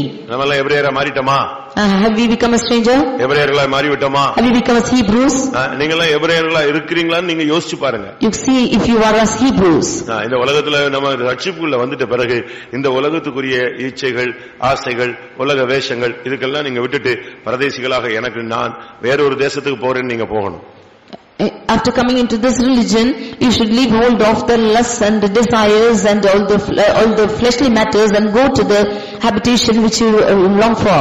கடைசியாக Lastly, அவன் சொல்லுகிறான், நியாயப்பிரமாணத்தின்படி நான் பரிசேயன். as touching the law, I am a Pharisee. பரிசேயன் சொன்னா பிரிந்தவன் என்று அர்த்தம். Pharisee means one who has been separated. முதலாவது Catholic இருந்தாங்க. Firstly, they were Catholics. அதுல இருந்து அவங்களுடைய கருத்துக்களை எதிர்த்தாங்க. அவங்களுக்கு பேர் என்னது? புரொட்டஸ்டன்ட், எதிர்ப்பாளர்கள். நம்ம என்ன சொல்லணும், நீங்க என்ன சபை? நாங்க புரொட்டஸ்டன்ட் சபை. அப்படின்னா என்ன அர்த்தம்? சிலை வணக்கத்தை எதிர்த்த ஒரு கூட்டம், அதான் அர்த்தம். அதுக்கு the group which protested are called as Protestants, and that is they were resisting the idol worship. அதுபோல like this, பரிசேயன் என்று சொன்னால் பிரிந்தவன் என்ற அர்த்தம். Pharisee means one who is separated. அன்னைக்கு பயங்கர கூட்டம் இருந்துச்சு. There was a great gathering that day. ஒரு குரூப் சதுசேயர்கள், one group was the Sadducees, ஒரு குரூப் என்னது? பரிசேயர்கள். and one group is the Pharisees. இந்த ரெண்டு கூட்டமும் மோதிக்கிட்டே இருக்கும், சண்டை போட்டுட்டே இருப்பாங்க. Both these groups will always keep quarreling. சதுசேயனுடைய கோரிக்கை என்ன தெரியுமா? The Sadducees laws, உயிர்த்தெழுதல் எல்லாம் கிடையாது, there is no resurrection, ஆத்துமா எல்லாம் கிடையாது, there is no soul, முடிஞ்சா முடிஞ்சது, கதை முடிஞ்சது. and if you are ended, that is the end with you. இந்த மண்ணுக்குள்ள போன பின்பு உயிர்த்தெழுதல், நியாய தீர்ப்பு இதெல்லாம் கிடையாது. இருக்கிற வரைக்கும் தான் வாழ்க்கை, அதோட என்னது? கதை முடிஞ்சிருச்சு. The life is only as long as you live, and there is no resurrection and life after that. இதுதான் சதுசேயனுடைய கொள்கை. This is the law of the Sadducee. ஆனா பரிசேயர்கள் அப்படி அல்ல. But Pharisees are not so. ஆத்துமா உண்டு, there is a soul, அது அழிவில்லாதது, and that is imperishable. அதுக்கு அது மரித்தாலும் மனுஷன் மரிச்சாலும் அது என்ன செய்யும்? உயிரோடு எழும்பி வரும். Even if a man should die, it will come, arise and come again. அதுக்கு நியாய தீர்ப்பு உண்டு, and there is a judgment. அதுல இருந்து பிரிஞ்சதனால இவங்களுக்கு பேர் என்னது? பரிசேயன். Because they separated themselves, they were called as Pharisees. மற்றபடி அவங்களுக்கு இதனால தான் இந்த பேர் கொடுக்கப்பட்டது. For this thing they are given this name. அதன் சரியான அர்த்தம் வேறு பிரிந்தவர்கள் என்று அர்த்தம். That means they are separated. பரிசேயன்னா வேறு பிரிக்கப்பட்டவன், அதிலிருந்து பிரிஞ்சு வந்துட்டாங்க. Pharisee means a separated person. They came out of it. இது எதை காண்பிக்கிறது? What does this show? அசுத்தத்திலிருந்து நாம் பிரிஞ்சு வெளியே வரணும். We should come out of uncleanness. துருபதேசத்திலிருந்து பிரிஞ்சு வெளியே வரணும். We should come out of erroneous doctrines. இந்த நாம் உலகத்திலிருந்து வேறுபட்டவர்களாய் வேறுபிரிக்கப்பட்ட ஒரு கூட்டமாக வேறுபாட்டின் ஜீவியத்தை காத்துக்கொள்ளக்கூடியவர்களாய் நாம் மாற வேண்டும். We should be a group of separated people when we preserve the life of separation. அப்போஸ்தலர் 3ஆம் அதிகாரத்துல நாங்க என்ன செய்யணும்னு அவங்க கேட்ட உடனே 2ஆம் அதிகாரத்துல அவங்க சொல்றாங்க நாங்கள் என்ன செய்ய வேண்டும். அதுக்கு என்ன சொன்னாங்க? மாறுபாடான இந்த சந்ததியை விட்டு விலகி உங்களை ரட்சித்துக் கொள்ளுங்கள். In Acts of Apostles 2nd chapter, when they asked what should we do, they said you separate yourself from this untoward generation. சொல்லப்பட்ட ஆலோசனை மாறுபாடான இந்த சந்ததியை விட்டு விலகி என்ன செய், வேறுபாட்டின் ஜீவியம் செய், நீ ரட்சிக்கப்படுவாய். They counseled them to leave this separate themselves from untoward generation. ஒன்று, நீங்க பாவத்திலிருந்து வேறுபிரிக்கப்படுதல். One thing, you should be separated from sin. உலகத்திலிருந்து வேறுபிரிக்கப்படுதல். You should be separated from the world. பாவிகளான நண்பர்களிடத்திலிருந்து வேறுபிரிக்கப்படுதல். You should be separated from the sinful friends. உலகத்தின் அசுத்தத்திலிருந்து வேறுபடுதல். You should be saved from uncleanness of the world. இங்க வந்த பின்பு After coming here, இந்த சபைக்குள்ள கூட உனக்கு வேறுபாட்டின் ஜீவியம் இருக்கணும். even in this church you should have a separated life. புரியுதா உங்களுக்கு எல்லாருக்கும்? Do you understand this? மத்த சபைகள்ல இருந்து எல்லாம் வேறுபிரிஞ்சு இங்க வந்துட்டீங்க. You have been separated from other churches and come here. தாய் சபை தந்தை சபையில இருந்து எல்லாம் வெளிய வந்தாச்சு. From all your parental churches you have come here. ஆனா இங்க வந்த பின்பு இங்கேயும் ஒரு வேறுபாட்டின் ஜீவியம் இருக்கு. But even after coming here you have a separated life. புரியுதா உங்களுக்கு? Do you understand this? இதுக்கு உள்ளேயும் பின்மாற்றக்காரர் இருக்கான்.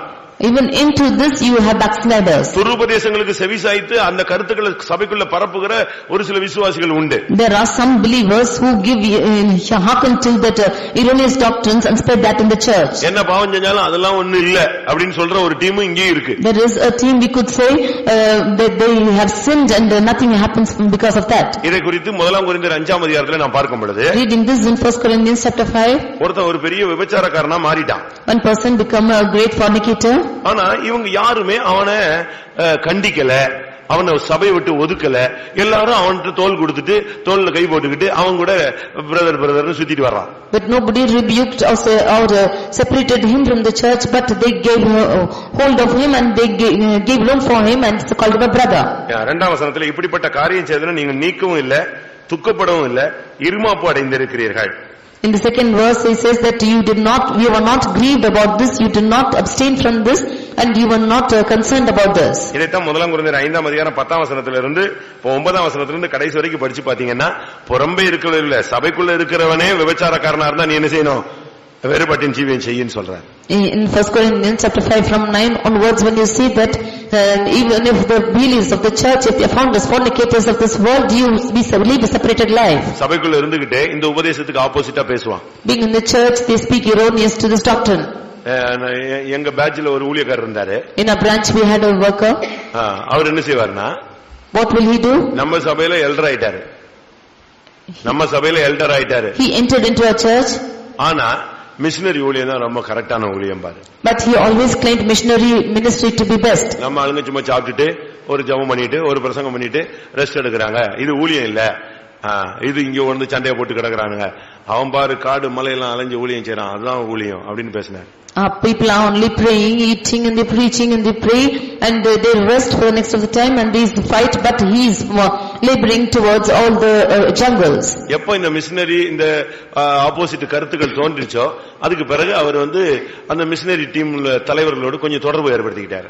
Whenever he had the thought of this missionary ministry, he had the connection with the leaders of that missionary people. அவங்களோட பேச ஆரம்பிச்சாரு. He had contacts with them. அவங்க மீட்டிங்ல அட்டெண்ட் பண்ண ஆரம்பிச்சாரு. He attended their meetings. சபையில உள்ள வாலிப பையங்க பிள்ளைகள் எல்லாம் என்கரேஜ் பண்ண ஆரம்பிச்சாரு. He encouraged the youths of girls and boys of the church. கடைசில இந்த ஊழியத்தை விட்டு வெளியே போயிட்டாரு. Finally he went out of the ministry. கடைசில அவர் மிஷனரியா போனார்னு நினைக்கிறீங்களா? Finally, do you think he went as a missionary? கல்யாணம் கட்டி மதுரையில செட்டில் ஆயிட்டாரு. He got married and got settled in Madurai. இந்த உபதேசத்துக்கு மாறான கருத்து நீ சொன்னீன்னா அது உன்னை விழுங்கிடும். If you have a controversial thought of this doctrine, then it will become different. அந்த வாலிப பையங்க பிள்ளைகளுக்குள்ள இந்த மிஷனரி ஆவியை ஏத்தி விட்டு அவங்க எல்லாம் ஒரு மாதிரி சுத்திட்டு இருந்தான். எனக்கு தான் அடுத்த போஸ்டிங் அங்க. In the midst of the youngsters, this spirit was created and I was posted the next. நியாம் பிரசங்கம் அவங்களுக்கு அப்படியே டெட் ஆப்போசிட்டா வரும். My message was dead opposite to them. ரெண்டு பேருக்கும் இடிக்கும். It was a clash between both. நான் ஒரு நாள் கூப்பிட்டேன். Once I called them. இங்க வா, called, come here. எல்லா பையங்களும் வந்தானுங்க, All the boys came எல்லா பொண்ணுங்களும் வந்துச்சுங்க. and all the girls came. இவங்க எல்லாம் சர்ச்சில் உட்கார்ந்து அப்படி மெலடியா முழங்கால் போட்டு அப்படி சோகமா பாடுவாங்க. திருப்பி எல்லாரும் சாயங்காலம் 4 மணிக்கு அண்ணன் மீட்டிங் நடக்குதுன்னு போயிருவானுங்க. And they will all sit in the meeting very sorrowfully, and they will sing the song, and at 4 o'clock they will all say that there's a meeting, and they'll go. நான் கூப்பிட்டேன், And I called them. ஒன்னு இங்க உருப்படியாரு, You be one stable here, இல்ல மிஷனரியா போறியா, or are you going to this missionary? ஓடு, இன்னைக்கு நைட்டே மிஷனரியா ஓடிடு. You can carry on this night itself. உனக்கு மிஷனரி ஆவி இருக்கா? If you have the spirit of missionary, அவங்க மிஷனரி செய்யறவங்கள நான் தப்புன்னு சொல்லல. I don't say that they are wrong in doing that ministry. அவங்களுக்கு விஷன் இருக்கு, அவங்க என்ன செய்றாங்க? செய்றாங்க. They have the vision for it, and they are doing that ministry. அவங்களுக்கு விஷனும் இருக்கு, மிஷனும் இருக்கு. They have the vision and mission for it. புரியுதா உங்களுக்கு? You understand அவங்க this? செய்றாங்க, அது சக்சஸ் ஆகுது. They do that ministry and it's becoming successful. நமக்கு இந்த மிஷன்ல இன்னொரு விஷன் இருக்கு, அது நமக்கு சக்சஸ் ஆகுது. But in this mission we have a vision and it's successful here. இது அப்போஸ்தலிக் மினிஸ்ட்ரி, அது missionary ministry. This is the apostolic ministry and that's missionary ministry. உனக்கு அந்த தரிசனம் இருந்தா நீ செய். If you have that vision, do it. தரிசனம் இல்லாம என்னத்துக்கு போட்டு ஜால்ரா அடிக்கிற? Having no vision, why are you playing up here? ஒருத்தன் கூட போல. Not one came. நான் சொன்னேன், நீ போ. They all, I said go. நான் அவனை அனுப்பி விடுறேன். And I will send you. யார் போனா? No, who went? தரிசனம் இல்லாம நீ போக கூடாது. தரிசனம் இருந்தா எந்த ஊழியமும் என்ன செய்யலாம். Without vision, you should not go, and with vision only you should do the ministry. இவர் போய் கல்யாணம் கட்டின உடனே எல்லாரும் ஆஃப் ஆயிட்டான், இன்ஜினே ஆஃப் ஆயிடுச்சு அப்படியே. And after he got married, and everybody was off. இவர் போய் கல்யாணம் கட்டின உடனே இங்க இருக்கிறவனும் ஒருத்தனும் கல்யாணம் கட்டி அமைதியா சபையில அடக்கி வாசிக்க ஆரம்பிச்சிட்டான். Then he got married, then all the people in the church got married and became calm. ரொம்ப கவனமாக நாம் இருக்க வேண்டும். And we should be very சபைக்குள்ளே கூட உபதேசங்கள்ல ஜீவியத்துல நீங்கள் வேறுபாடு ஜீவியத்தை கடைபிடியுங்கள். Even in the church, in the midst of the people, we should live a separated life. ஊழியக்காரங்களுக்குள்ள வேறுபாடு ஜீவியம் இருக்கு. Even in the midst of the sons of God, there is a separated life. அதுலயும் ஆவிக்குரியவர்கள் இருக்காங்க, மாம்சத்துக்குரியவர்கள் இருக்காங்க. Even in that there are spiritual and carnal people. ஆபிரகாமுடைய வீட்டுல இஸ்மவேலும் இருந்தா, யாரு இருந்தா? ஈசாக்கு இருந்தா. In the house of Abraham was found Ishmael and also Isaac. சாரா பார்த்தா இந்த ரெண்டும் ஒரே இடத்துல இருக்க கூடாது, துரத்துன்னு சொன்னா. Sarah saw this and said both of them could not abide in one house and asked him to chase. அதுக்கு பிறகுதான் அந்த குடும்பம் நல்லா இருந்துச்சு. And only after he went out, that family was in well. கர்த்தருடைய பரிசுத்த நாமத்துக்கு மகிமை உண்டாவதாக. Glory be to the name of the Lord. ஒரு ஆவிக்குரிய தேவனுடைய பிள்ளை என்று சொல்லுகிறவர், For a spiritual child of God, நம்ம சரியான விதத்துல வேறுபாட்டின் ஜீவியத்தை கடைபிடிக்க வேண்டும். we should follow rightly this separated life. ஒன்று ஆவிக்குரிய விருத்த சேதனம். You should have a circumcision. இரண்டாவது ஜெபத்துல போராடுவது. Secondly, you should strive in prayer. மூன்றாவது அவருடைய வலது கரத்தில் உள்ளவர்களாய் மாறுவது. Thirdly, becoming a part of right hand. நான்காவது இந்த உலகத்தில் இருந்தாலும் நான் இந்த உலகத்தான் அல்ல என்று சொல்லுவது. Fourthly, being of the world, you claim that you are not of the world. அஞ்சாவது வேறுபாட்டின் ஜீவியத்தை நாம் காத்துக்கொள்வது. Fifthly, preserving the life of separation. எத்தனை பேருக்கு இந்த அனுபவம் தேவை? How many of you need this experience? ஒரு காலத்தில் விரும்பப்படத்தக்கவனாய் இருந்தான், இப்பொழுது சிறுமைப்படுத்தப்பட்ட ஒரு வாழ்க்கைக்கு தன்னை இணைத்துக் கொண்டான். Once he was loved by all, but now he is giving himself to the life of humiliation. எத்தனை பேருக்கு இந்த வாழ்க்கை தேவை பிரியமானவர்களே? How many of you need this life? நம்முடைய இருதயம் விருத்த சேதனம் பண்ணப்படட்டும். Your heart should be நம்முடைய circumcised. செவி விருத்த சேதனம் பண்ணப்படட்டும். The ears should be circumcised. நம்முடைய உதடுகள் விருத்த சேதனம் பண்ணப்படட்டும். Your lips should be circumcised. அப்பொழுது நம்முடைய தோற்றங்கள் புனிதமாய் மாறும். கர்த்தருடைய சத்தத்தை கேட்கலாம், நம்முடைய வார்த்தைகள் கனம் பண்ணப்படும். Only then appearance will become divine. We can hear the words of the Lord and our words will be honored. ஜெபத்திலே போராடுங்கள். You strive in prayer. நன்மைகளை பெற்றுக் கொள்ளுங்கள். You receive the goodness. பிசாசின் வல்லமைகளை போராடி ஜெயித்துக் கொள்ளுங்கள். You wrestle against the power of Satan and overcome. ஆண்டவருடைய வலது கரத்தில் உள்ளவர்களாய் மாறுங்கள். You become the ones in the right hand of God. கர்த்தர் நம்மை கொண்டு பெரிய காரியங்களை செய்யட்டும். And the Lord can do great things for you. நாம் மற்றவர்களை தாங்குவோம். Let us uphold the others. தேவனால் உயர்த்தப்படுவோம். Let us be exalted by God. உலகத்தில் நாம் சொல்லலாம், உலகத்தான் அல்ல என்று அறிக்கையிடலாம். Although we are in the world, we should confess that we are not the world. உபதேசத்திலே நீங்கள் தைரியமாய் நில்லுங்கள். You stand firm for the doctrine. கர்த்தர் நமக்கு உதவி செய்ய முடியாது, நாம் ஒப்பு கொடுப்போம். Let us yield ourselves for the Lord may hide இந்த us. வசனங்களுக்கு சமர்ப்பிக்க விரும்புகிறவர்கள் கண்களை மூடி முழங்கால் படியிடுங்க. All this is surrender for this verse. You close your eyes and kneel down. இது ஒரு life. This is a life. இதுதான் அவனை புனிதமாய் மாற்றினது. This is what made him divine. கர்த்தர் அவன் மூலமாய் பெரிய காரியங்களை செய்யக்கூடியதாய் மாறினது. There may be ones who the Lord does great things through you. எல்லாரும் கண்களை மூடி ஒப்பு கொடுப்போம். Let us close our eyes and yield ourselves. இந்த வசனத்தினுடைய பலன் இப்பொழுது நமக்குள்ளே வரட்டும். We need the strength of this word into us. தேவபக்தியின் வேஷம் அல்ல, தேவபக்தியின் பலனை தரித்துக் கொள்ளுங்கள். It's not the fashion of the word of God, but we should put on the strength. கர்த்தாவே, என்னுடைய செவிகள், இருதயம் எல்லாம் விருத்த சேதனம் பண்ணப்படட்டும். Lord, my heart and the ears should all be circumcised. ஹல்லேலூயா. கர்த்தர் இப்பொழுது உங்களுக்கு கிருபையினால் நிரப்புவார். The Lord will fill you with His grace now. இன்றைக்கு இந்த வசனங்களுக்கு சமர்ப்பியுங்கள். அதன்படி உள்ள வாழ்க்கையை கர்த்தர் உங்களுக்கு கட்டளையிடுவார். You yield yourself to this verse and the Lord will give you a life according to it. இருந்தால் சந்தோஷப்படுங்கள், இல்லாவிட்டால் தேவனிடத்தில் கேட்டு பெற்றுக்கொள்ளுங்கள். If you have, you be happy, and if you don't have, ask of the Lord and receive it. இது மனித முயற்சியினால் முடியாதது. This is not possible by man's strength. ஆவியானவருடைய ஒத்தாசை இருந்தால் இதை உங்களால் சாதிக்க முடியும். By the help of the Holy Spirit you can perform it. கர்த்தாவே எனக்கு ஒத்தாசையா இரும் ஆண்டவரே. Lord, you give me help from you. ஒருவனை விலக்கண்ணவும் தேவனால் கூடும், ஒருவனுக்கு ஒத்தாசை பண்ணவும் தேவனால் கூடும். It is possible for the Lord to help and to give him as a surrender. உன்னை விலப்பண்ண அல்ல, உனக்கு ஒத்தாசை பண்ண அவருடைய கரத்தை நீட்டி இருக்கிறார். Not to put you down, but to help you. The Lord has stretched forth His hand. கர்த்தாவே இந்த வசனங்களின்படி உள்ள வாழ்க்கைக்கு என்னை பலப்படுத்தும் ஆண்டவரே. Lord, by this word you strengthen me. எல்லாரும் வாயை திறந்து கேளுங்கள் பிரியமானவர்களே. All open your mouth and ask of the Lord. இந்த வசனத்தினுடைய ஜீவன் ஒரு நிமிஷம் நமக்குள்ளே வரட்டும். The life of this word should come into us for a moment.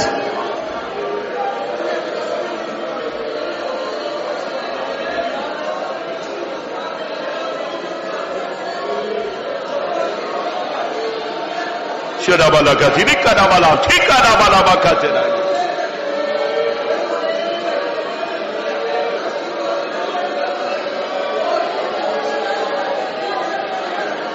ஆமென். எத்தனை பேருடைய தோற்றங்கள் புனிதமாய் இருக்க வாஞ்சிக்கிறீர்கள்? ஆமென். ஹல்லேலூயா. கர்த்தர் இப்பொழுது ஒரு கிருபையை தருவார் பிரியமானவர்களே. மனுஷனால் கூடாதது தேவ ஆவியினால் கூடும். ஆமென். இதுவரை உன்னால் முடியாததை கர்த்தர் உன் மூலமாகவே செயல்படுத்த முடியும். ஷாலா பக்கரா பக்கத்திரா. ஹல்லேலூயா. ஹேதி பிக்கரா பக்கத்திரா. ரைபெலா பக்கரா பக்கத்திரா பலகா திரிக்கரா. பாலா பாலா பாலா பகரி பிக்கரா பக்கரா பலகா திரபானியா. ஆமென். வேறுபாட்டின் ஜீவியத்தை காத்துக்கொள்ளுங்கள், தீர்மானம் எடுங்கள். ஹல்லேலூயா, ஹல்லேலூயா. ஜபங்களிலே போராடுங்கள். மனுஷனோடு போராடுவதை விட்டுவிட்டு மனுஷனுக்குள்ள இருக்கிற ஆவியை எதிர்த்து போராடுங்கள். ஏகாடா பக்கத்திடா பக்கரா பக்கத்திடா பானியா.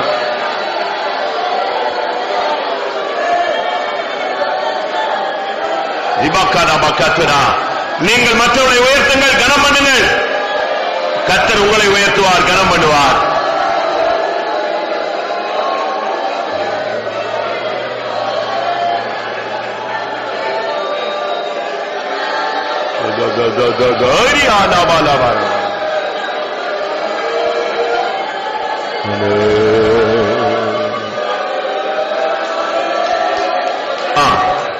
இந்த 5 அனுபவங்கள்ல எது கர்த்தருடைய ஆவியானவர் உங்களுக்கு குறை என்று சுட்டி காட்டினாரோ, குற்றம் என்று உங்களுக்கு சுட்டி காட்டினாரோ, எதுல உங்களுக்கு நிறைவு இல்லை என்று கர்த்தருடைய ஆவியானவர் சொன்னாரோ அந்த அனுபவத்தில் நிறைவுக்காக ஒரு நிமிஷம் ஜெபிக்கலாம். கர்த்தாவே, அந்த அனுபவத்தை எனக்கு சீர்படுத்தி தாரும் ஆண்டவரே, என்னை சரிப்படுத்தி தாரும் கர்த்தாவே. ஹல்லேலூயா. இந்த விஷயத்தை நீர் எனக்கு உதவி செய்யுங்க கர்த்தாவே. நான் இன்னும் இந்த விஷயத்தில் முன்னேறி செல்ல வாஞ்சிக்கிறேன். இந்த வாழ்க்கையை நான் வாஞ்சிக்கிறேன் கர்த்தாவே. எனக்கு கிருபை தாரும் ஆண்டவரே. ஹல்லேலூயா. ரபக்க ரபலா திடாவானியா. ஏக ரபக்க ரபக்க திடாபலக திடாவானியா.